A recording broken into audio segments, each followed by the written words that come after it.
That's one of the things that you'll learn, hopefully, that if you deal in business in the same way that I try to deal with, I don't try, I think I'm very successful at dealing with the people in the seminars that I give or the workshops that I give, you'll be, and I hate to keep using the word, you'll be empowered, because it's not my job to be here on time. It's my job for me to be here on time. It's not my job for everybody else to be here on time. What we're going to spend time now is the embodiment of everything that I've said heretofore, and there's a lot of foundation laid, and every example that I've used is embodied in what I call the Great Western Story. And it's literally how I took $820, which some of you are the only thing you're interested in, and how I turned it into $400+ million in 8 years. Now, for those of you that know me a little, you know that that's not the only time I've done this. The first company that I started, I made it a $2 million company in 13 months. The second company, I made a $50 million company in 3.5 years. The third company was Great Western, and there were really a lot of parts to Great Western, and I made $400+ million in 8 years. So even my applications were growing geometrically: 2 million, 50 million, 420 million. Virtually everything about my life has grown geometrically until I retired in 1984, which we'll get around and you'll understand. I took a slight hiatus. Friday, July 13th, 1982, with $820. By the way, Friday the 13th, 13 is my lucky number. Friday the 13th I like especially. I met my wife on Friday the 13th. I was engaged to my wife on Friday the 13th, and all 3 times that we've been married, we've renewed our vows twice. We've been married 3 times, have been on Friday the 13th. I went public in the 13th year after I got out of college, and there's all kinds of 13s, and I don't know what that means. It might mean nothing, but 13 is my lucky number. With a lease fax machine, spare bedroom, and 1 employee. I've already told you I've set $2 billion assets for my short-term goals, and to be the 50th largest energy company in the world. At that time, Pennzoil was the 50th largest. That was pre-Texaco lawsuit. Mr. Liedtke, who's still chairman of Pennzoil, was the CEO and chairman. Now he's just chairman. He stepped down as CEO. And I visualized that. That's where I wanted to be. I wanted to be where Mr. Liedtke was as chairman of the 50th largest energy company. Now I thought to myself, now how am I've got $820, I've got a screaming baby who's 6 months old, I've got my wife who's trying to learn how to be a mother for the first time. What am I going to do? Well, because of my background, I knew that cash flow through a bank, most bankers would sell their mother for float. Float is money you don't pay interest on. So I decided at that time I needed to go out and get some sort of revenue generating item. Excuse me. So I thought to myself, who are the stupidest people in the United States to do business with? And I automatically said the federal government. Without a doubt, they're the stupidest. They pay $600 for a bolt, $2,000 for a toilet seat, etc., etc. I can go on and on. Now, how do I get in the knickers of the federal government? Legally, morally, professionally. I didn't know about the minority angle. It would have been easier if I had thought that through, but I didn't know I was a minority yet. So I went and I found that they bought and sold jet fuel, and I convinced the refinery named Marion Refining. First concept: how do you create instant track records? I went to an established business that had been in business 50, 60, 70 years called Marion Refining. How did I have a rapport with him? He was a retired general, former Army officer. No genius, you know. Name's Garcia, name's Lopez. Even if they shouldn't, they probably do business together. Okay. I went to them and I told them that I'm going to get you a contract, or I already have a contract, to supply jet fuel. He says, doing business with the government's too much of a hassle. They're too much paperwork, etc., etc. I said, I'll do the paperwork. I went to the federal government saying, now I have a refinery that'll do jet fuel, and I acted merely as an intermediary. That's all I was. To this day, nobody has ever asked me if I made money on that jet fuel contract. to this day. No. Well, I made maybe $40,000. That's no money. On the $50 million I did in business, my first year I only made $90,000. $90,000. But what's important is that I knew, first of all, I created an instant track record. Because then after I got the $20 million contract, I went around the other side of the Defense Fuel Center, through another door, same building, and said, I've done business with the federal government. Oh, you got an instant track record. He says, and then I got $30 more million worth of business, and that's how I did $50 million in business my first year. One employee. My wife would help me fill out the paperwork, which was this deep. Okay. But the important concept that I learned was joint venture. It was a lot easier doing business with somebody else, they looked at their financials. They looked at their ability to perform, not my ability to perform. I also learned, and have learned in subsequent years, nobody cares if you make money on these transactions. The KKR guys that, other than the Nabisco fiasco that's been in the papers lately, that it's in bankruptcy and all this, nobody ever asked the KKR, and they're the big takeover guys out of Wall Street, if they make money on deals. Nobody asks Merrill Lynch. Nobody ever asks. Yeah, when I meet with you people, that's all you ever ask each other. Nobody cares. Nobody cares. Now I had an instant track record with the federal government. Now at the time I had blown it out of... Ed, can you turn the air conditioner up? I'm going to start sweating in the next hour, perspiring I should say, because I'm going to start to get fired up here. You have the ability to go to somebody that's bigger than you right now and do some sort of joint venture. Now these marketing guys that are out there, a lot of them talk about doing joint ventures, don't they? That's good advice you're getting from them. You should go, that's right. But what they stop, where I would continue, you got to do a lot of them. A whole bunch of them. Dozens and dozens and dozens of them. Because then you can go to a bank, notwithstanding some gentleman said it's a lot easier to borrow the money than pay it back yesterday, which I thought was dynamite, because it is. You can go to a bank with this track record of joint ventures, and the bank will feel, or a financial institution will feel more comfortable in doing business with you because they know you have an ability to perform. They're not going to ask you if you made money on any of those joint ventures, I guarantee you. Because in the financial community, people like myself, we know sometimes we're going to make money, sometimes we're going to lose money. See, you all think, you never look at that sometimes you're going to lose money. You only think about sometimes you're going to make. Right, Don? Right.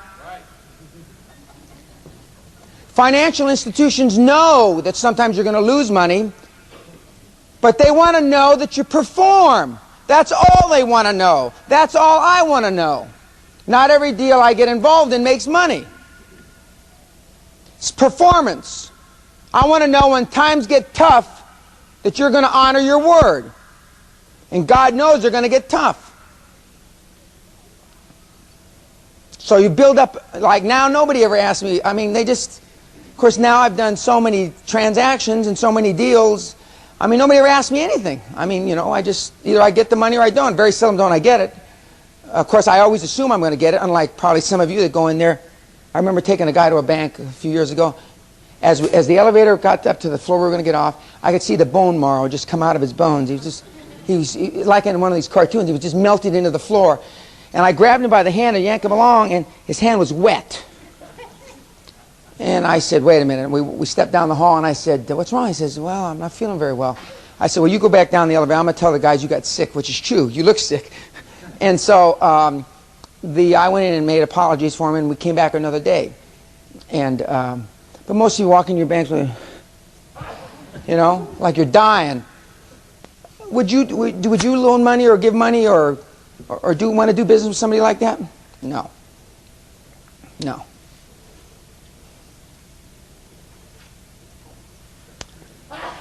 Bless you. Okay. So now I had an instant track record, both with the refinery and the federal government. I gave a bank float. Now I hear people complaining or nagging at the idea that, Well, if I put it in this free account, I get free checkbooks, and I get interest on my money, and if that becomes important in your business career, then you don't have much of a career. Now, I know it's not vogue in the 90s to say I let money, $50 million, sit in the bank and I didn't get any interest, no interest. They'd have as many kind of varied accounts like they do now, and $50 million interest, it was a lot of money. Because I rolled over $4+ million every month. But I did it for the reason that I wanted to build up financial credibility with a banking institution, and I virtually wanted the banks in my pocket in a legal, morally legitimate way. And I owned that bank. If they were still in business, I'd still own them. And they didn't go out of business because they lost money. They got merged into somebody else. Because I was willing to make that sacrifice because I had a long-term plan. And this was the mark, and my 30-foot long jump was out there. We are too often bogged down with the minutia. And remember I told you the difference between micro and macro thinking. Minutia never made any money. I think it makes manure. You like that, huh? I just thought that up. We got to coin that one, a new pennyism. I was willing to make that sacrifice. Because for my long-term plan, a short-term solution to a long-term problem would have been to try to negotiate some sort of interest-bearing account, etc., etc. Just think of all the times, all the business decisions that you've made based on short-term thinking. Okay. Now that I've got financial credibility, I decide that at the rage in those days were tax shelters. There are no such really thing as tax shelters for individuals anymore. But I decided that I was going to use other people's money, OPM, to help build my energy company. So I set a goal to raise $25 million for tax shelters. I raised about 20 or 22.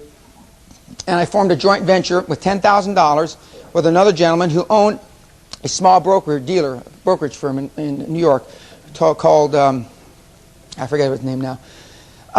And we called it G&J, joint venture. That stands for Goy and Jew, joint venture. And he's a Jewish fella. He's still, and he's just whipped cancer. And he lives in Westport, Connecticut. And he's a good guy. And the best salesman I ever met. And when I say that, because I'm a good salesman, and he's a better salesman than I am. He's the best, pound for pound, word for word, close for close salesman that I have ever met in my entire life. He sold me $1,500,000 tax shelter when I didn't need it. I wasn't making that kind of money back in the middle 70s. And I said, when I have the need for a salesman, I'm going to come back to you, Walter. And I did. And if you can sell me $1,500,000 tax shelter that I don't need, and I still remember it was at the Plaza Hotel. We're sitting in that main dining room there, the violins, and I'm having my third glass of port. He doesn't drink. I don't normally trust people. That's why I don't like people that don't drink. If people don't drink, that's where I got the habit.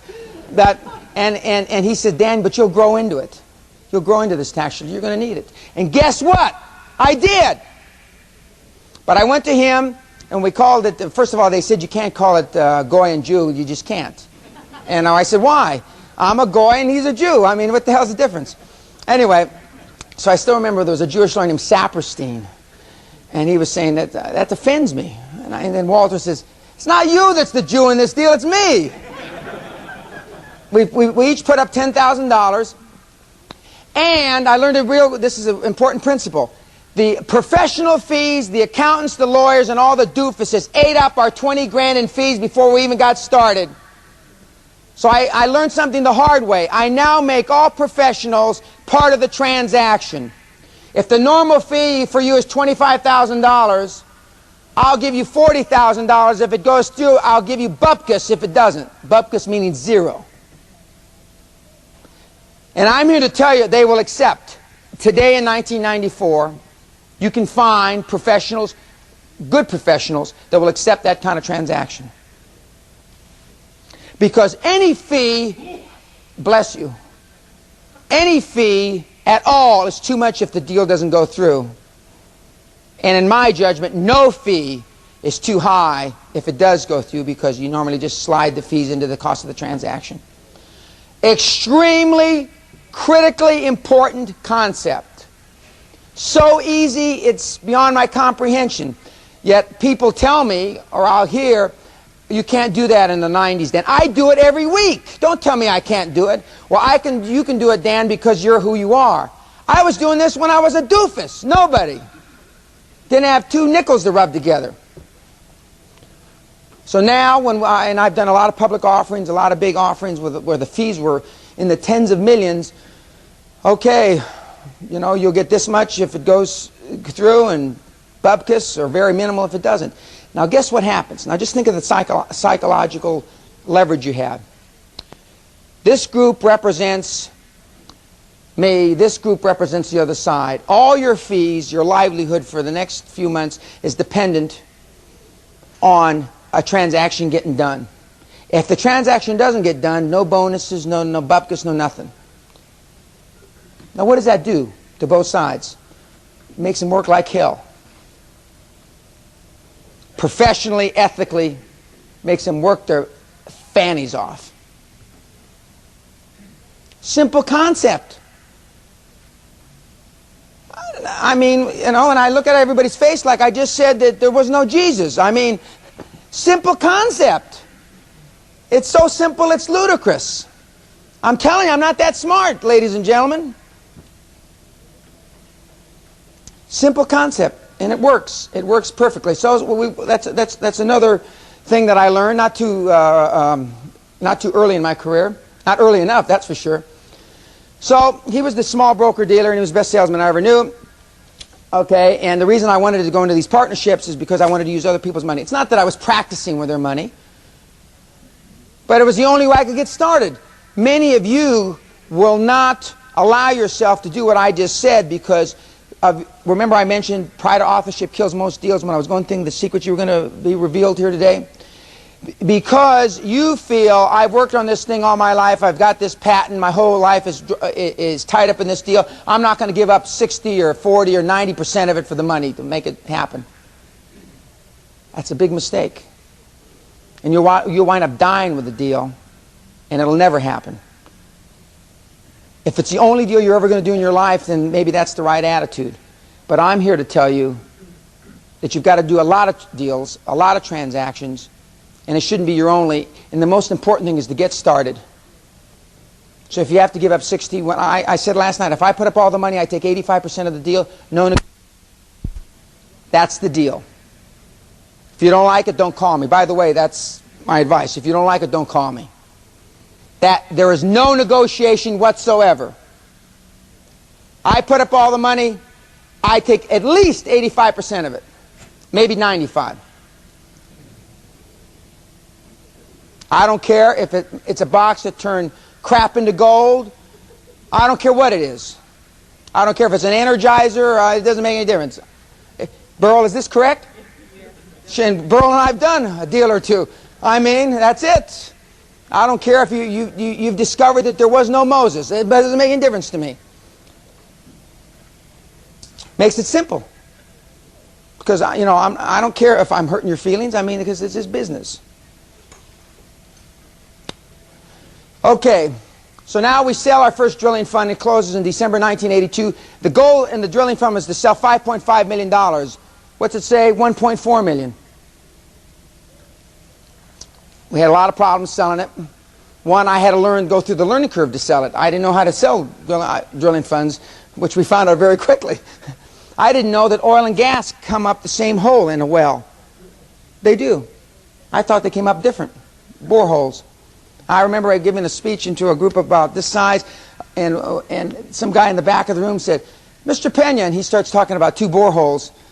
And I had traveled with an engineer who was smarter than I was, a lot smarter, knew all that stuff. And he went in the back of the room.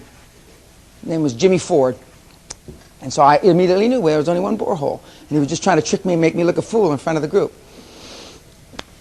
But we had $1.4 million, and then we started. We closed the deal at New Year's Eve at JPK Airport with some brothers named Nalboni brothers that were of Italian descent. and we were off and running. I rented a 223 square foot office in Palos Verdes, 223. Does anybody know how big 223 is? Small. That's absolutely correct. There were, at that time, we had 2 employees. Pretty soon we had 4 people sitting in that office. 4. My 2 partners and my administrative assistant. 4 of us. How many, I'm not going to ask if anybody's got an office that small. That's not 90s. I won't do that. He does. Okay. I said $25 million of gold, which I said.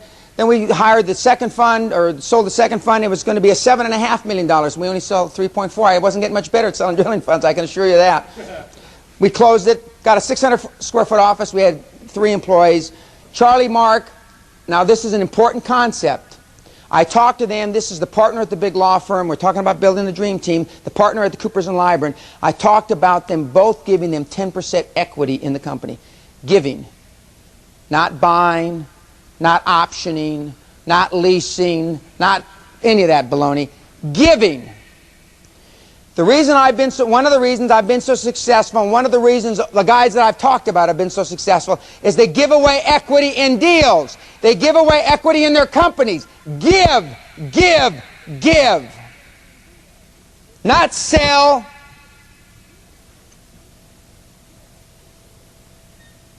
I give away equity in everything I do.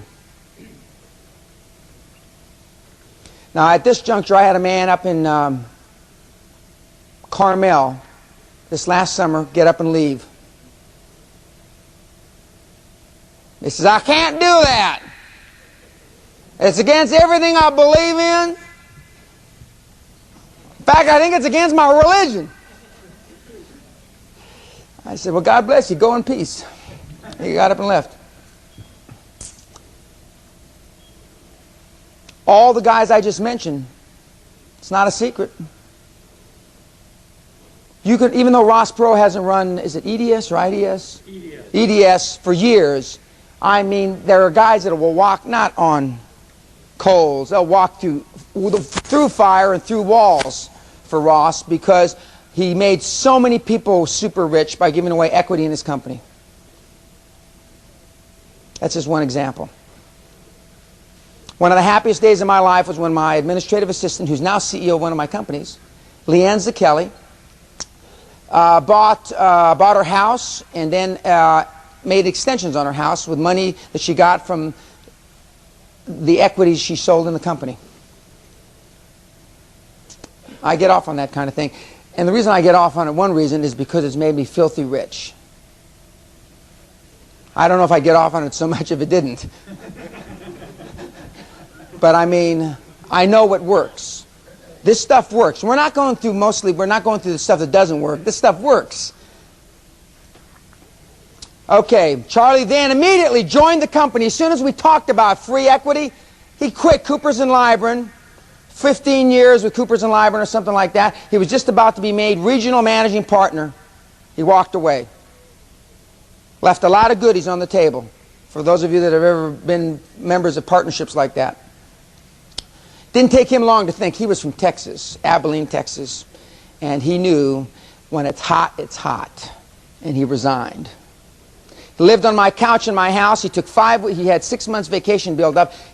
Or 5 months, and he worked for nothing for 5 months. Slept on my couch with my 2 Great Danes that I had at the time, Chewbacca, and after Star Wars fame, Chewie, and Penelope, and commuted back and forth from Abilene. Mark took a little while because he's smart. He's a lawyer, so he had to figure it out. He wasn't sure it was hot yet. He had to let her rub him or something. I don't know what he had to do, but he had to figure it out. Okay. We needed to create more track record. So what did I do? I went to a large company, a $2 billion company named Leggett out of Abilene, Texas, and I convinced them to be my partner. They were my special limited partner to this day, other than when I talk to people. Anybody from Texas? Anybody heard of Leggett? Louisiana Jet Fuel out of Abilene, Texas? Not important. But to this day, nobody ever asked me what a special limited partner meant. It means I had all the liability, they had no liability. I put up all the money, they didn't put up bupkis. But they were my partner. So it was time for me to take more financial risk, but I needed a big name to get through doors. Nobody questioned my financials, which I didn't have very much at the time when I went through with a big partner.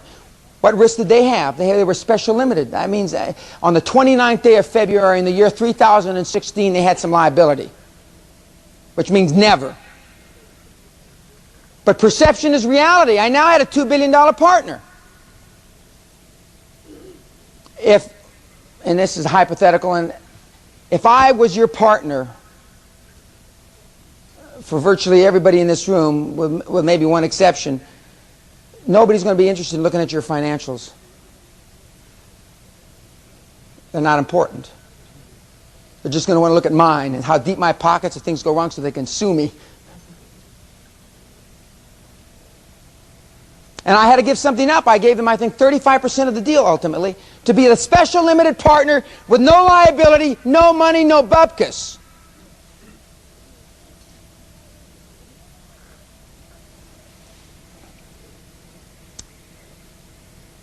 Did we flip already? Yeah. You go, oh, I thought, yeah, I haven't said that yet. Okay. Because what I wanted to do is I wanted to go to a New York Stock Exchange member firm, a Merrill Lynch type. And I knew Merrill Lynch wasn't going to raise me money because I found out I couldn't raise money. After 3 abortive attempts of only getting 30 or 40% of my goal, I knew we had to hire somebody big to raise this money to do this. So I knew that if I had the $2 billion partner, instant track record, I could go to a New York Stock Exchange member firm. And I did. Now I've got them as a track record. And I let them do all the work. And the theory was I just came back and count the money. It didn't work out like that because it never does. We raised another fund, Fund 3. It was supposed to be $5.5 million. Guess what? We raised 5.4 because I wasn't doing it anymore. And I didn't feel bad. You know, the salesman on Wall Street, because I came from Wall Street, used to tease me that, well, Dan, you should have been able to do this. And I said, it's all right that they could poke fun at me. I put most of the money in my pockets. It's all right. Purchased UK subsidiary from Leggett on New Year's Eve. Okay. I purchased the company without seeing it, without seeing the balance sheets. Now, it wasn't for a lot of money. But, I've told you, 99% of the time your instinct is correct. My instinct told me, and for women it's even higher. My instincts told me that this was the thing to do because, one, I'm pulling my joint venture partner in closer to me. Number 2, I'm getting them off the hook for something because they had a tax liability. If they hadn't sold it by December 31st, they were going to be on the hook for something. So I bought it. Now remember, this seminar is about seizing opportunities, recognizing them. I went to the UK. Oh, before I went to the UK, excuse me. We leased a 2,000 square foot office in Palos Verdes. Now I have 6 employees. And I agreed to drill 24 wells in the DJ Basin, which wasn't important at the time. It became very important. Now Mark, the lawyer, he was the smart one. He joined me, got his 10%. So now I own 80% of the company. They own 20%. And let's just say for practical purposes, the company's a $1 million or $2 million company at that juncture. Maybe $1 million, not $2 million, $1 million. Not in revenue, but in value. Now I visit the UK to assess the acquisition I just made. I'm walking down Curzon. People familiar with Curzon Street in London, right near the Hilton there at Hyde Park. And I'm walking down Curzon, and I look at they have the newspapers in those racks, and they're talking in the financial, one of the financial newspapers, and I see a company named Petronol, called Petronol, went public. So when we go back to the hotel, I'm flipping through the pages, and I notice there's a little exploration company that went public. So at dinner, I say, well, why don't we find out more about this? Maybe, I don't know why, maybe there's an opportunity. Make a long story short, this little company had less assets than mine, had just gone public in the UK. Now, we had tried to go public in the US already, but we were turned down because in 1983, 84, 85, the energy industry in the US had already rolled over and died. The oil had dropped from the low 40s down to, by that time, the teens. Nobody was interested in anything but the big leverage buyouts where you could earn $5, $10, $50 million in fees. Now, most people in this room would have given up on it then, especially me because I'm a Wall Street guy. Whereas the UK had just discovered oil in 1975 in the North Sea. Maggie Thatcher was using the taxes off the North Sea oil to help keep Great Britain from going bankrupt. And oil deals were hot. They were hot. Now, one of the reasons that I had bought the UK company is for their board of directors. On that board was Governor Hugh Carey, the former governor of New York. On that board was Bob Dyke, the father of the North Sea, founded the first oil in the North Sea. As soon as I open that newspaper and I'm sitting up in my room having a Stoli martini and I read this, instantly I knew that a mitzvah had occurred, a miracle, that I was going to put together the biggest public offering. I didn't have to Lotus 1, 2, 3 it either. Instantly, I knew this deal was hot and that I had hit on a bonanza. I then devoted the next 5 or 6 months of my life to making that happen. I didn't have to think about it. I didn't have to do research.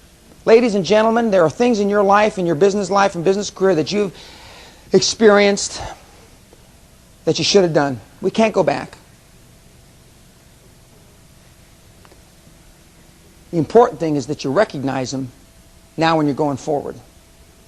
And I don't mean to get touchy-feely here. For some of you, today is that opportunity. For some of you. Just some. Because I can't touch everybody. When I was younger, I used to try, but can't touch everybody. Younger and when I was single. Younger and single. Not just younger. Okay. So I decided to go public in March of '84, a letter of intent with the merchant bank. And I went to the merchant bank, unlike most of you would do, and I said that I've got a company that's got 10 million barrels of oil. At that time, our company had about 100,000 barrels of oil in reserve. I have a company that's got 10 million barrels of oil, and how much could we raise to go public, blah, blah, blah, blah. He said yes. We signed a letter of intent. Then I went back to the United States, and I got me 10 million barrels of oil. And where was it, coincidentally? In the DJ Basin that I just agreed. Of course, I needed the whole basin then, not the 24 little wells that I was going to drill. I needed 64,000 of them. So I went and I negotiated with the people that I had that agreement with, and they came into the room. Now, this is an important concept, another important concept. We sat down, and when they came in selling me the 24 well deal, we sat down and I stand up at the end of the boardroom and I said, I've changed my mind. Of course, everybody collapses. And I said, how much would it take to buy out your company? I mean, they fall back. And I, in my mind, had decided $2 million. Because these doofuses, that's not really true, because one of them, I shouldn't say that. We're going to have to cut that part out. These guys I knew had never seen $1 million apiece in their lives. And I knew that they would sell their mothers for $1 million apiece. And I was right. They took it so quickly, the vacuum that was formed in the room, we couldn't breathe. It was like we went through a time warp with no spacesuit. Now, some people say, and then in hindsight or later on, the guys would say, we would have taken $500,000. But that's not the point. The point is, I gave them $60,000 option. I then took their oil properties and I took them public for $50 million a few months later. 60,000, 50 million. 2 of which million I gave back to them, or 1,940,000, less than 60. I open at the same juncture, I'm opening an office in Houston, 800 square foot. I like small offices, to begin with anyway. Decided to be DJ Basin, as I just said, $60,000 option, $2 million worth of property in March. Okay, we did another drilling fund in the UK, I believe it was, because we had promised to do it. We went public on my birthday, August the 10th, 1984, my 39th birthday, and I retired. Because I had done everything I had said I was going to do. Because I didn't set my goals high enough. I should have just got rolling. But my goals were, at that juncture, all I wanted was, I can't remember exactly, $100 million I wanted to be worth. So when I had 820 bucks, that seemed like a long way away. It was. So now I'm retired. We sold 25% of the company for $10 million. This is on a $60,000 option. At that juncture, I had 70 or 75% ownership of the company. The public had, I had 60. Charlie and Mark had 15 between them, and the public had 25. Now, another important concept, perception is reality. We paid a dividend from the day one. We had no earnings. We figured out some loophole that you could pay out of paid-in capital, which I don't know what you can do anymore, but we used to be able to do it. Because I wanted the perception to be that we were a widows and orphans stock. I wanted them to be able to be put in income funds. Now, when they look down the newspaper at Great Western Resources, dividend, it doesn't say dividend since 1861 or dividend since 1971. It just says dividends, right? We had instant credibility in the market. We got bought up by income funds like crazy. Stock price went through the roof. Stock doubled in 5 months. Perception is reality. Nobody ever called up one time that I would see, how long have you been paying dividends? Now, the tragedy is, as soon as I left, they stopped paying the dividend. And in my judgment, one of the reasons the stock collapsed like it had an anchor on its neck. And you know why they stopped paying the dividend, ladies and gentlemen? Because I got the most of it. And that was, in my judgment, that was the rationale. We're going to show Dan. Now, all these guys own a lot of stock. We'll show Dan. We'll cut the dividend out. Now they're all worth 70% less because the stock's gone in the toilet. But they showed me, I'm not getting that dividend anymore.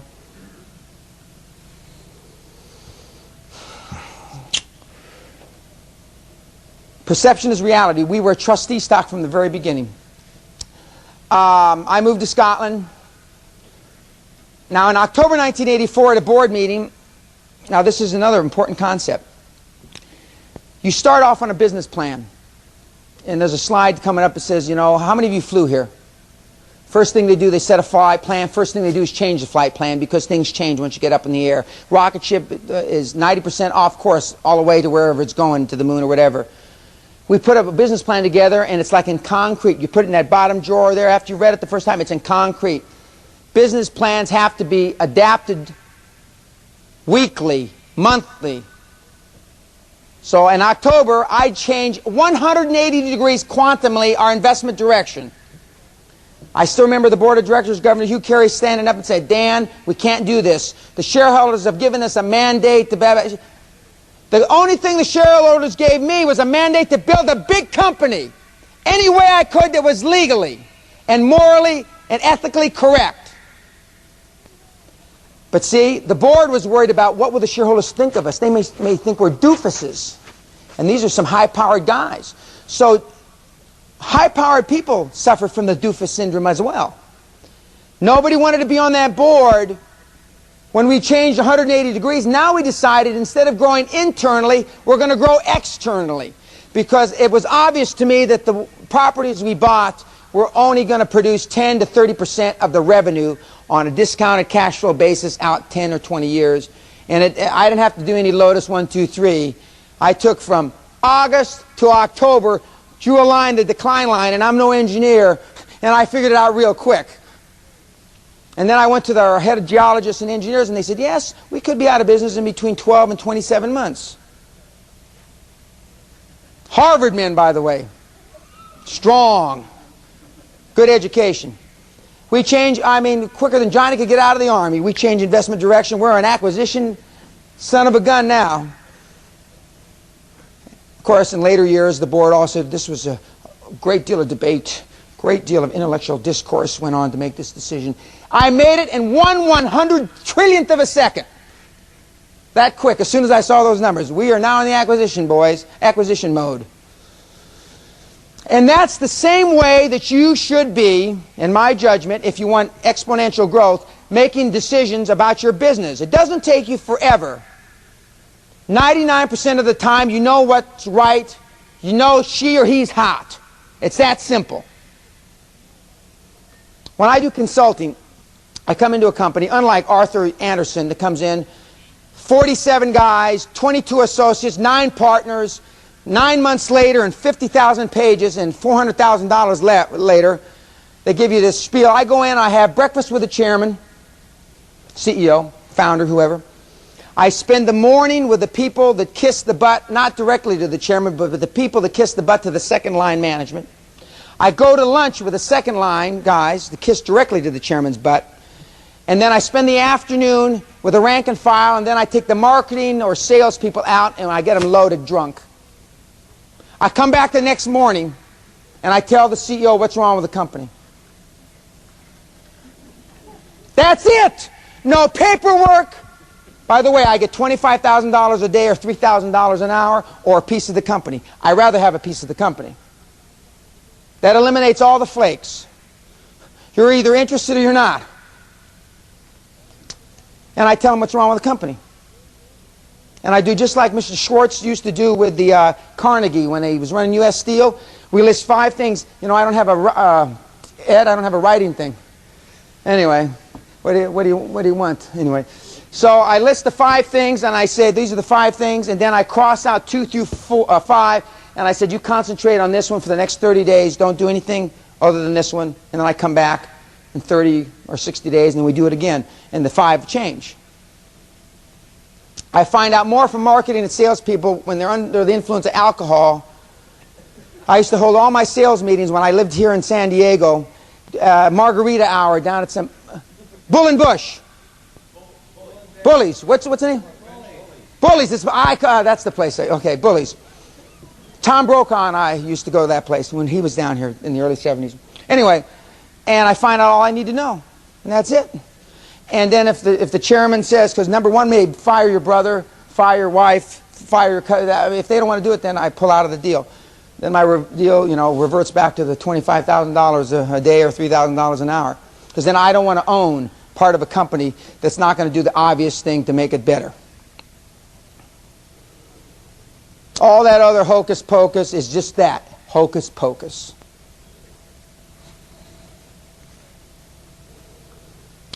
Okay. We can change investment direction. It's going to be external growth versus internal, but we continue to drill.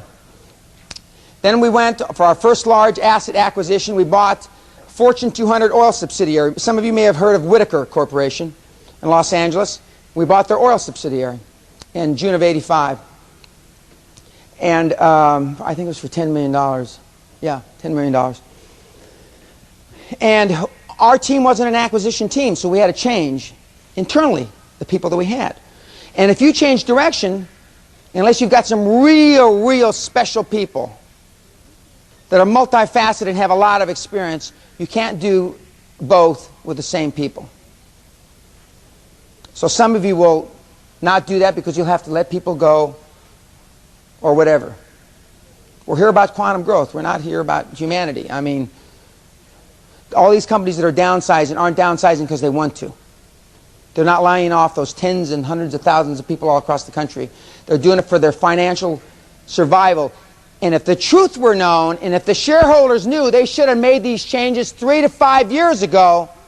But the current boards of those companies do not want to take responsibility for the screw-ups they've made for the last 5 or 10 years.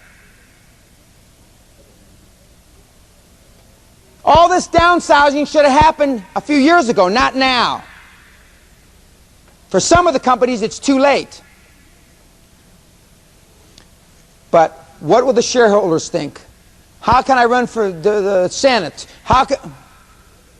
All the wrong reasons. And for the most part, that's what we have, in my judgment, running corporate America today. Most of the guys couldn't pass one doofus test. Okay, so we buy Whitaker Corporation's oil subsidiary called Whitaker Oil. That's the last one. Oh, thank you. Okay. Okay. Now we are now in a 3,500 square foot office. We're moving up. We're coming downtown. We have 14 employees, and we do a series of small acquisitions. We change brokerage firms. Brokerage firms that represent us, not brokerage firms we're trying to raise money. Because one of the things, it's another important concept, I'm all for loyalty. I take care of my own. But you should be doing business with a group that can take you to the next level. If your bank can't take you to the next level, then you shouldn't be doing business with it. If you're a lawyer, if you're doing business with your brother-in-law, unless he's a partner at O'Melveny and Myers or something, or Coopers and Lybrand, you shouldn't be.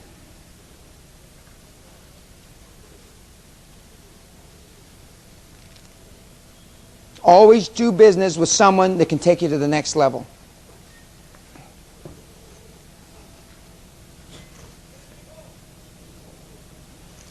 Okay. We now make our first major acquisition. It's in the manual, acquisition number 1 for $55 million. And I did it more for the acquisition of people, not assets, because I needed the people to get me to the next level.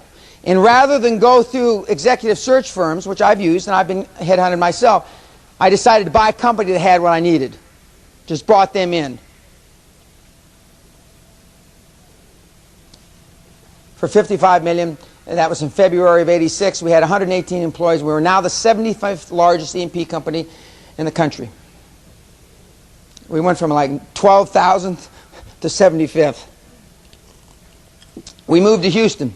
Another important concept. I don't like Houston.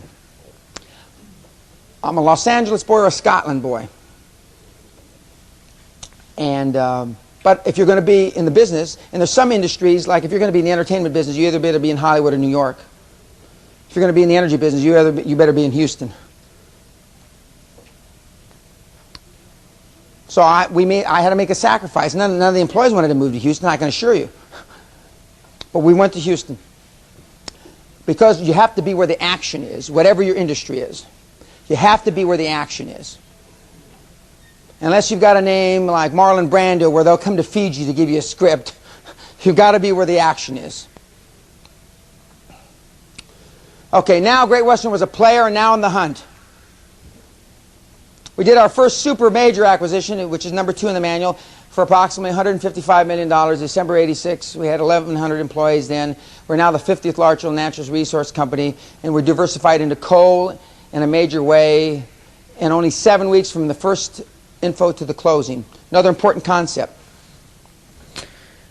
Everybody said, you've been lucky in oil, Dan. You didn't know anything about oil. You obviously can't go into coal. And we were one of the largest coal producers, independent coal producers in the United States. We had, I think, 25 or 30 mines. Conventional wisdom will tell you you can't, you can't, you can't, you can't. And by definition, that means you can, you can, you can. Now,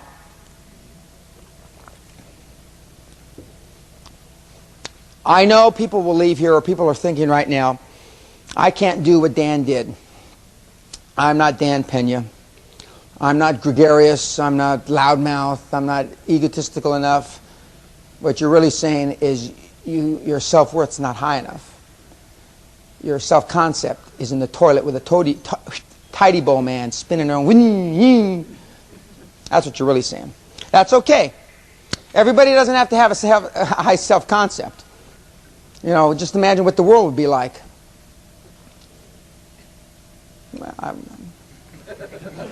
I kind of like the idea myself,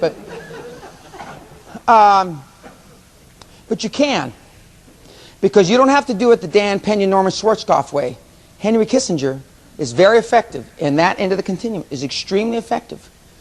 Warren Christopher is the Henry Kissinger type, very effective.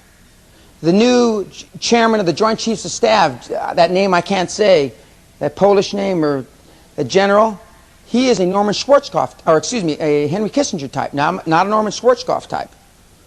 You can do it both ways. I only know how to do it this way.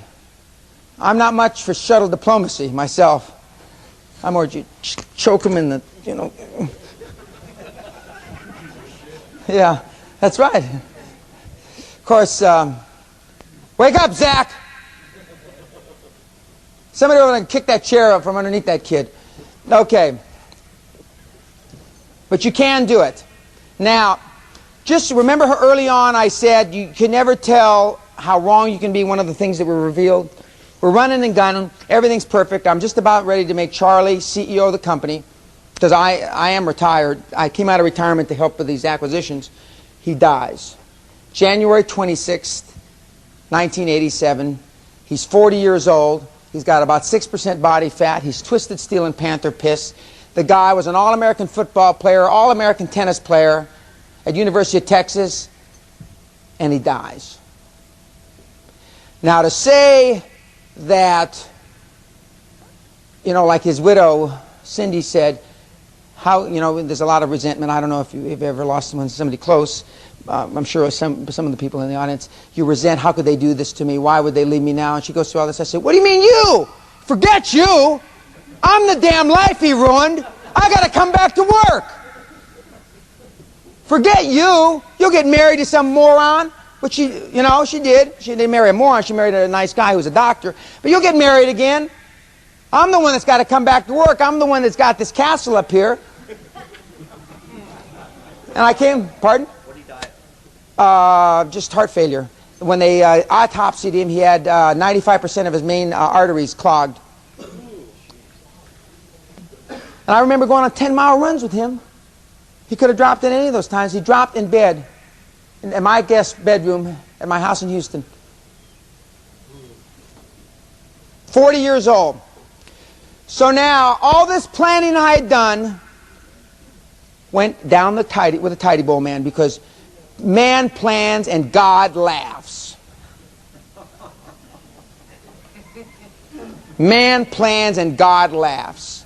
Boy, I had spent a ton of money setting myself up for a certain kind of lifestyle, that one that you saw earlier. I'm back to work. January 27th, that's the year, 242 days I didn't see my family. And then on top of his death, the $85 million takeout bond offering that Solomon, we had given $500,000, they reneged on the deal. So I feel like I'm going down with a tidy bowl mind myself about this time. And so, and the point here is, we plan and God laughs because things happen. They just do.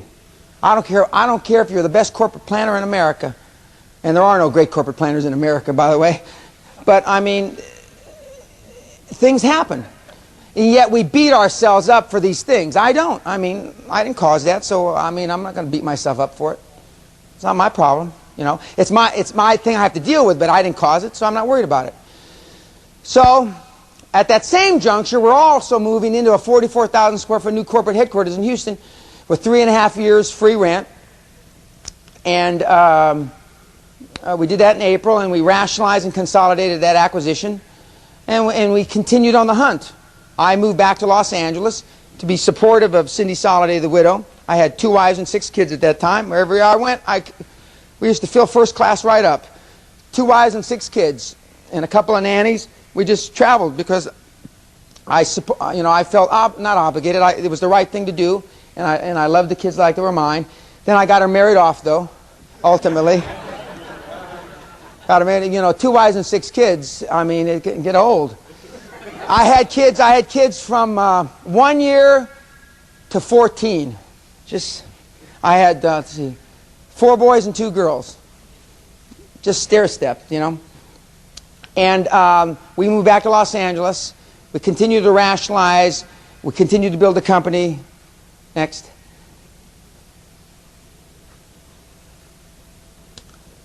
To bail myself out of Solomon reneging on us, I had to go back on my knees with my hat in my hand to my UK shareholders. And now, this is another important concept. You remember the crash of '87? How many remember it? Stock crash. November or October? October '87. We're getting ready to do an offering. We did the first major offering on November 19th, 1987. That they told me, you can't do an offering. There is no equity, debt being raised, nothing. And I said, we're raising this money. I don't care if the market fell 1,500 points, let alone 500. And I pushed it through. I had to do discounts. I had to shave this, do this, pay more fees. That was the instrumental thing. Pay more fees. Collect less money, pay more fees. And that got it through. Just remember, when you're up against it and they say it can't be done, increase the fees. It'll be a miracle. You'll see another mitzvah. You'll see a miracle happen that somehow the management committee, the executive committee met again. Well, we think we might be able to push it through if we shaved it. Blah, blah, blah, blah, blah. More fees. Okay. We then changed the voting structure of the company. We cleaned it up. The KIO, the Kuwaiti government, were my partners. They're still a major shareholder in the company. People said that you can't do business with the Kuwaitis. You have Jews on the board. One of the co-founders is a Jew. That's all crap. I mean, I got the Orthodox Jews in Israel to sign on the Sabbath. True story. It's in the book. It's in the book. On the Sabbath. And then they took me to a Bedouin restaurant where we celebrated, and we drank Jack Daniel's Black Label out of paper bags. I said, does it make you feel better because they're in paper bags? Because we couldn't see, you know. And there was a lawyer named Arafat, who's the head of the PLO, or I guess he still is. And I kept calling this lawyer Arafat the whole week, and he said, Mr. Pena, you can't imagine how insulting it is for me to call me that, of that little killer of children. And we went on and on and on. I said, Arafat, Arafat, what the hell's the difference? And but we got him to sign. We squeezed them down and got him to sign, because I went to the airport 3 times. I said, I'm not staying over an extra day. They wanted me to stay till Sunday. Fees, because we were going to give $60 million to the Israeli government to drill and try to find oil there, and they have none.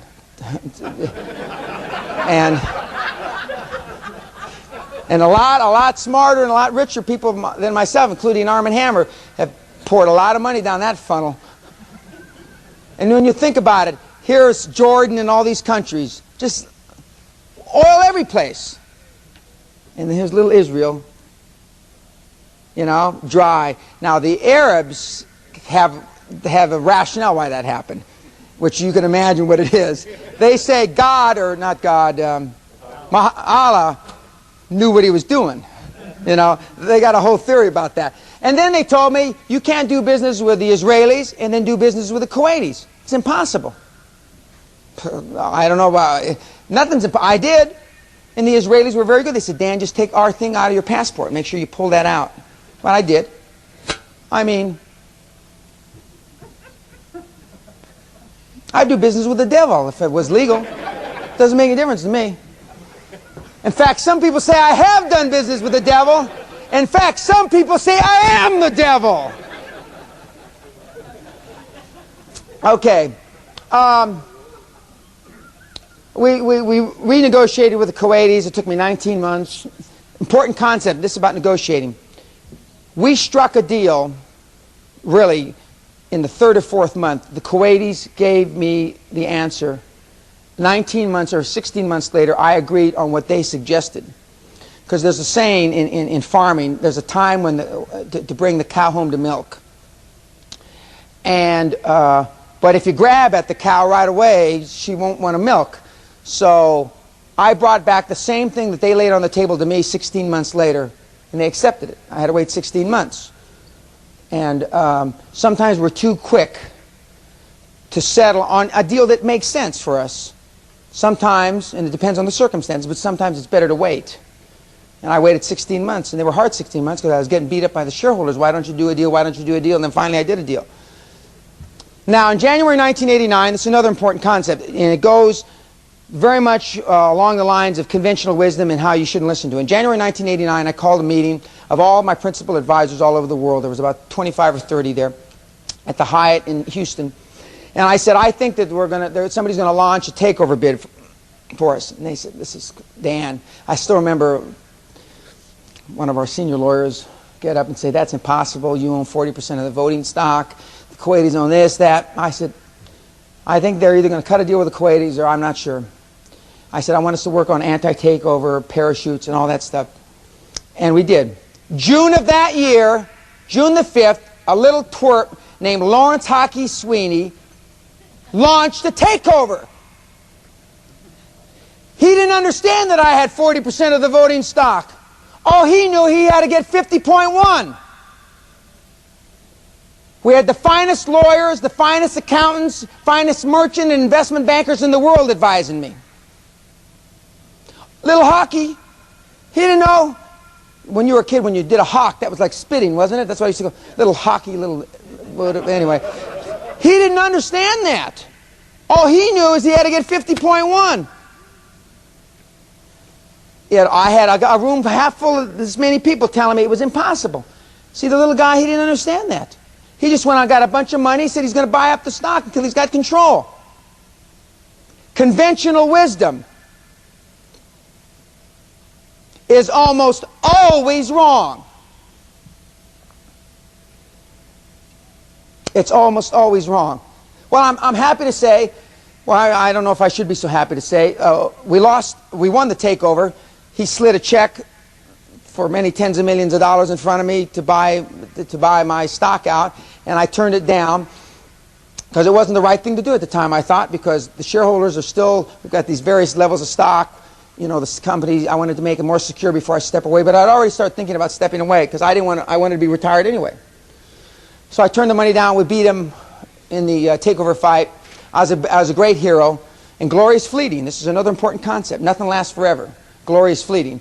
But I was a big hero for that time. And we became a legitimate trustee stock because we had paid 5 years of continuous dividends. And then a whole other stream of institutional money was available to us because we had been a trustee stock. And then in January 1990, we did the successful restructuring of the company, one class of stock. I was reduced down to 15% of the voting stock. And I moved to Houston by the founder of Exxon's house, Exxon Oil, the estate in Shadyside. And on September 7th, we did the last equity offering that I was there. That's September of 90. In August of 90, the Iraq invaded Kuwait. You can't do a offering when your partner that owns 30% of the company is getting their ass kicked by Saddam Hussein. Oh yeah, we can. I don't care. You know, Saddam. I don't know what Saddam's up to, but I don't really care. We're making this offering. Now, during that time, the company, we had death threats because it was in the Time magazine. We were the third largest asset the Kuwaitis had in the United States. Like neon lights to all the Iraqi bomb artists. And I mean, we had bomb threats. All of a sudden, my illustrious board doesn't want to come to meetings anymore. It's your baby, Dan. It's always been your company. You run it like you want to. Got real lonely up there. In fact, the other tenants in the building didn't even like me being there. It got lonely. Well, and I tell you, it gets lonely at the top, boy, that's for sure. Then finally, obviously, Saddam Hussein was whipped. And by the way, Norman Schwarzkopf, when he invaded, he made not a pincer move, but a big sweeping move up around 300 miles, and all of the statisticians and strategists that were there from the Army and Air Force and Navy said, you can't do that because you're going to stretch your supply lines out. And warfare is all about supply lines. And a lot of wars are lost because of that. Norman Schwarzkopf said, you're not listening! You know? And it's like when General Patton, when he was in that famous movie Patton, and they can't get the jeeps and tanks across. Major, Captain, you're now Major. We'll get it done until we find somebody who knows how to get it done. And that's exactly what Schwarzkopf did. And he was successful, and he's a big hero. When Henry Ford, when they came to him and said, we can't do a V8. You're not listening. We're going to have a V8 or you're going to be working someplace else. They had a V8. Conventional wisdom used to say the world is flat, right? Shows you how wrong they were. Okay. Now, what we've just gone through quickly is essentially 10 years of my life. Oh, by the way, ultimately the shareholders asked me to leave Great Western. That's how I left. After all that, glory is fleeting. But I'm still better off than if people always ask me, because once you go public, ultimately you're going to lose control. Ultimately, there'll be Harvard MBAs that come out and cut your throat. The Harvard MBAs and the MBA types have difficulty building companies, but they got real easy. They're much better cutting your head off and taking over companies. But I had already made my decision to leave in 1990. If a war hadn't broken out, I would have left then. But then after the war broke out, I felt obligated to stay on. And of course, the share price continued to fall because everybody thought the Kuwaitis were going to have to sell assets to pay for the war. And what's one of their biggest assets? Liquid assets. And the stock price just tumbled. So at that time, the millions of dollars, tens of millions of dollars that I was offered in the buyout looked pretty good when the stock price dropped 70%. But that's, see, Some of you in the room would spend the rest of their life thinking about that money that they could have had when they didn't get it. The only reason I bring it up is because it's important to illustrate that you can't focus on things that you should have done in the past. You can only focus on and change things that you haven't done yet in the future. Setting goals and objectives, I say shoot high. It costs nothing to shoot high. Nothing. The only thing it costs is if you fall below that benchmark is your own self-esteem in your eyes, in no one else's eyes, in my judgment. And if it does mean anything to anybody else's eyes, it shouldn't. They're not worth worrying about. They're just not. And I say always, always, always pay yourself first. And I don't mean pay yourself to the exclusion of everybody you work with. But I know that everything's in cycles. And one of the things that I did very right, through all cycles I've been, I've always taken money out. The reason most businesses don't sell when it's time to sell, in the entrepreneur's mind, is because they're asking too much because they have to bleed the last nickel out of the deal because they haven't paid themselves and they left all the money in the company. I paid myself and all the way down to the janitor, big time. 15% of pre-tax profits went to bonuses for my employees. I gave away stock options and stock liberally. It allowed me to live the lifestyle that I wanted. And I didn't have to be there. And when we talk about control aspects, you're going to see that less control is more control. Your businesses will grow. We'll have Burl stand up and talk about it, because she used to be the preeminent expert at choking your business to death. She is now just the antithesis of that. She doesn't even go in the office. I call her at home when I need to find her. Always take money out of every cycle, because there may not be another cycle. Now, we talk about not setting time limits for goals and how they're really benchmarks. And does this goal setting thing really work? Now let's look at an example. The best example is what I call the Castle goal time sequence. I set a Castle goal in April 1983 as I'm running down by Don Taylor's house. As I kind of went by the shanties, I kind of looked out and, I looked at castles in the UK in Thanksgiving in 1983. I bought a UK subsidiary from a large US company in a totally unrelated transaction New Year's Eve 1983. I visited the UK company spring of '84 and decided while in the UK there was a huge opportunity for Great Western to go public.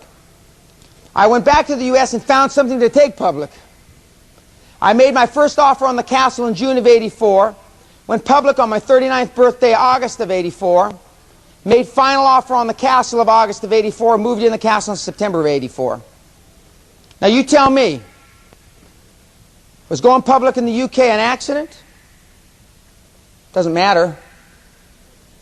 Would I have been in the UK or bought a UK subsidiary if I hadn't set a castle goal? Probably not. Probably not. We'll never know for sure. But a quantum lead is a move you're already prepared to make. You just haven't done it. I was prepared. I used to tell people, as I said last night, I was born ready. I really wasn't born ready. I've prepared myself all my life, all my adult life. It's a jump that you're already ready to take. Because then you won't always have all the answers, so you have to take seriously the advice of others. Now, others that you respect. Others that are where you want to be. Not doofus that's no better off than you already are. In my humble opinion, and it's not so humble, most of the advice, not all, there's some good guys. Somebody asked me about Dennis Waitley. I have a lot of respect for Dennis. Part of the reason I have respect for Mr. Waitley is his Psychology of Winning seminar in 1975 got me thinking about seminars and psychology of winning. And then, of course, he's out of the Jim Newman stable, same as I, so, I mean, there's probably, I didn't know that at the time. There are people that are out there that are dynamite. Zig Ziglar is like that old-fashioned religion. I mean, he just keeps getting better and better. But most of them are doofuses.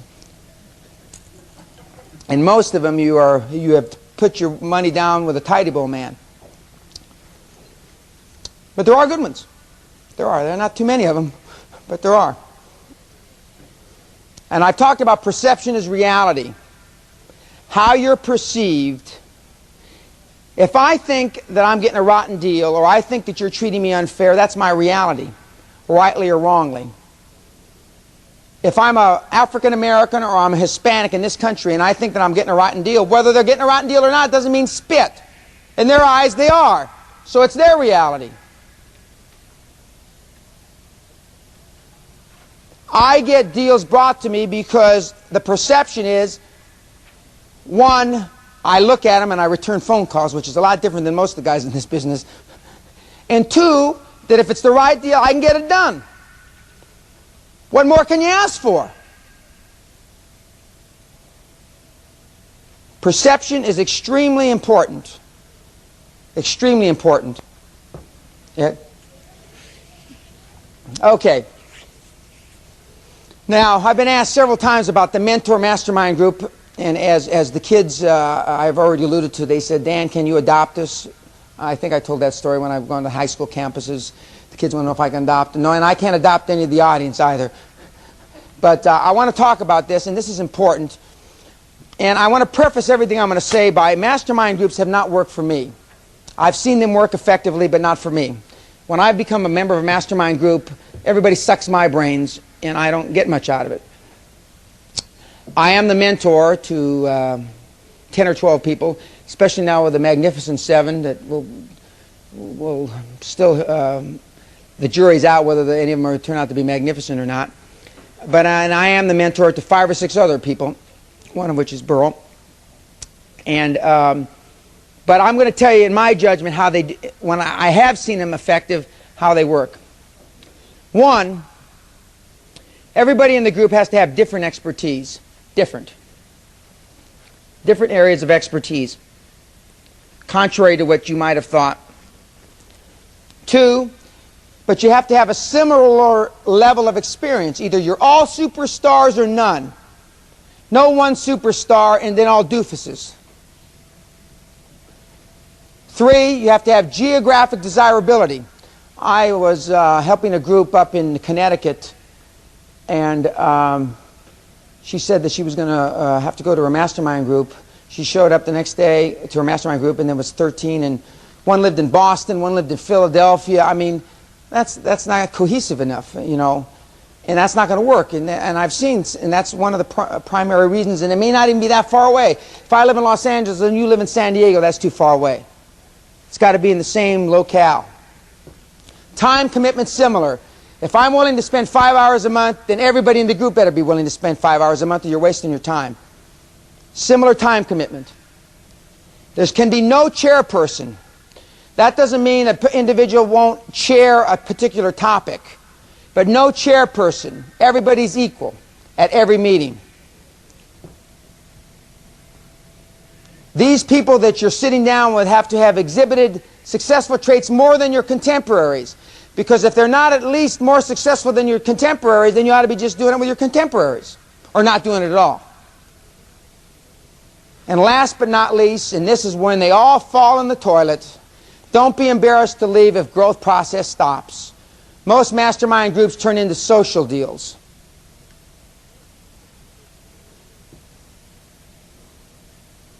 Most mastermind groups turn into social deals. Now, a more effective, at least vis-a-vis Dan Pena, is the mentor system. I'm a big proponent of that because that's how I've succeeded, and that's how I've helped other people to succeed. The person has to be significantly more successful than you are now. Significantly. The person has to be where you want to be. Two, the person, senior person, because it's almost always going to be senior, not always, but almost always, you really like and respect. Vastly more experience, accessibility desired. Not mandatory, but desired. Three, same field of endeavor, most desirable, not mandatory. I have 3 mentors.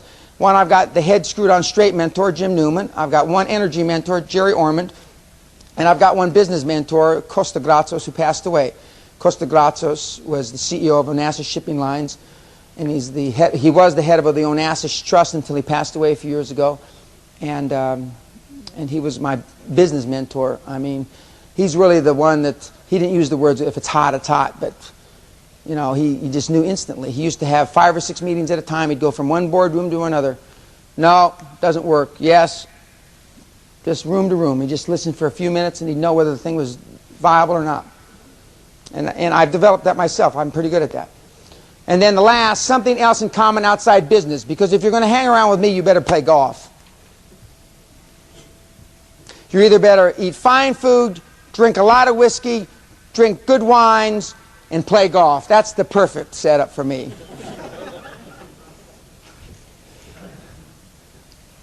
And like Scotland. Or at least pretend you like Scotland.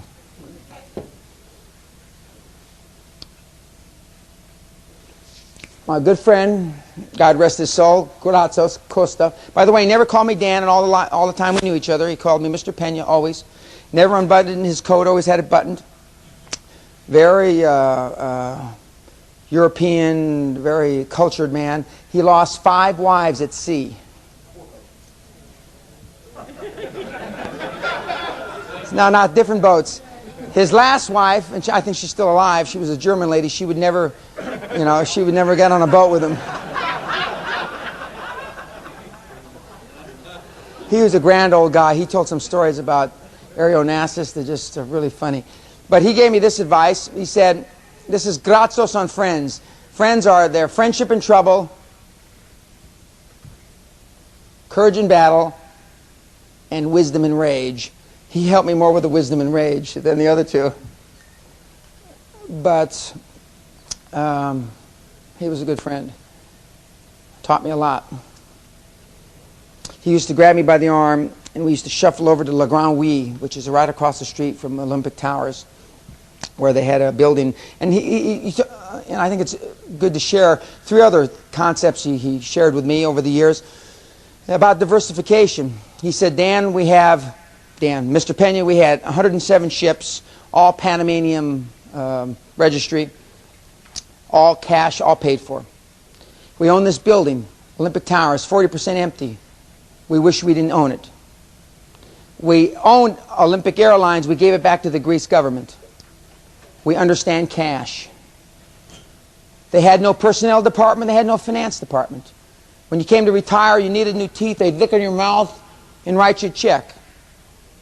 They had one guy to count the money, one guy to watch the guy counting the money, and one guy to watch that guy. That was their finance department. I'm telling you the truth. That's it. They had cash flow in those days of over $400,000 a day. He says, Dan, we don't know. We know ships. We'd like to have another 100 ships. So all the rest, he says, if we could sell the building, we would. And they had tons and tons and tons of cash. I bet you did weigh tons. Okay. Now, part of this dream team, if you've got the mentor group, a mentor or the mastermind group, you still need outside advisors, which I've alluded to the whole time. In order to really succeed in business, you need outside advisors. These advisors must be trusted advisors. To have trusted advisors, you need a very special relationship with someone at the firm. You need a mole. The perfect mole is someone who is motivated, aggressive, ambitious, but not as bright as he or she thinks. I got in trouble with my trial. I was in a big trial here a year ago. They pulled this out of context. It almost cost me my lunch, almost my first loss. Because they brought up the fact, weren't you an intelligence officer during the Vietnam conflict, Mr. Peña? I said, yes, I was. Would you explain what a mole is? A double agent that you had in all these firms? Well, that's not what I mean at all. I mean somebody that is willing to bust their butt for you in a professional way, that when your job needs to be done, he'll do it over getting IBM's job done. Or at least make sure your stuff gets done first. Or at the same time, I used to like somebody that was a 3 to 5 year associate, 1 or 2 years short of partnership. I'd give him all the business I could, legally, professionally, make sure that I was help make him partner. And then I never let him forget it. Ever. When I brought that group together on that January 1989 meeting, and I had all the advisors, I sat up at the end of the table. It's a famous speech I made. I put my hand on my left breast and I said, the milk has been sweet all these years. And if we lose a corporate takeover fight, you know what happens. They clean out management and they clean out all the advisors. I've made many of you partners, managing directors. You've got big houses up in Far Hills, Short Hills, Greenwich, Connecticut, wherever, because of me. And if I get blown out, you guys are history. Well, Dan, since you put it that way, he says, well, we'll get these plans together. And that's exactly what they did. So we were ready. We were ready for June. But you need these kinds of people to get where you want to be. Now, all my people are all senior people now. I mean, because I've been at it a while. You know, when I call, I mean, I don't get put on hold. They're either available or they're not. And when dealing with the opinionated or egotistical, always give credit where it is not due. That was extremely difficult for me to do when I was younger. I've gotten a little better at it. But if you're going to have high-powered people working for you, they're going to have big egos. And if they don't have big egos, you don't want them working for you.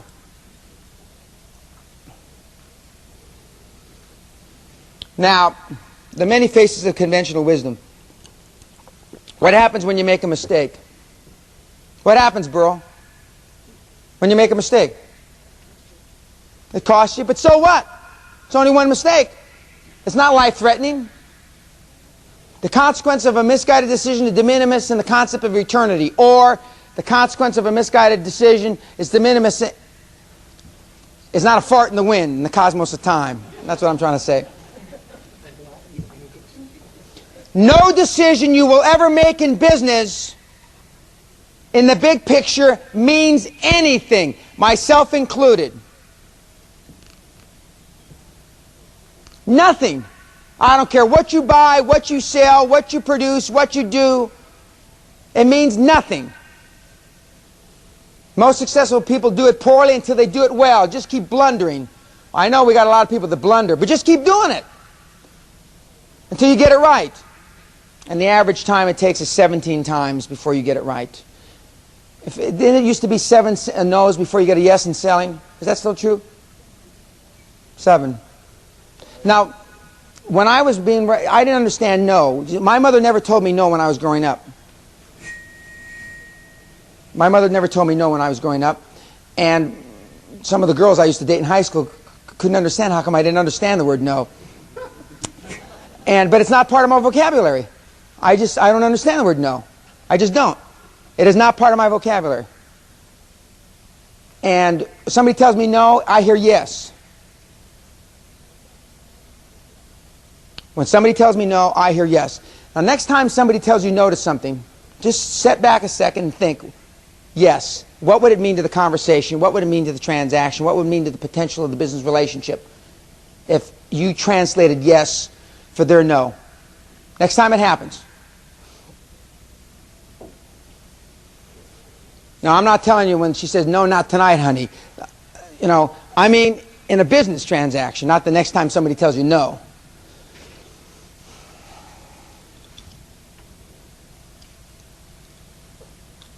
Why don't we take a 5-minute break? And we're not going to talk about theory X and Y. No. I want to do the chart. I'm going to poke some fun at it. Keep it up there. I used to ask all the MBAs, would you please line up? But I don't do that anymore. It's because then I just embarrass them. Okay.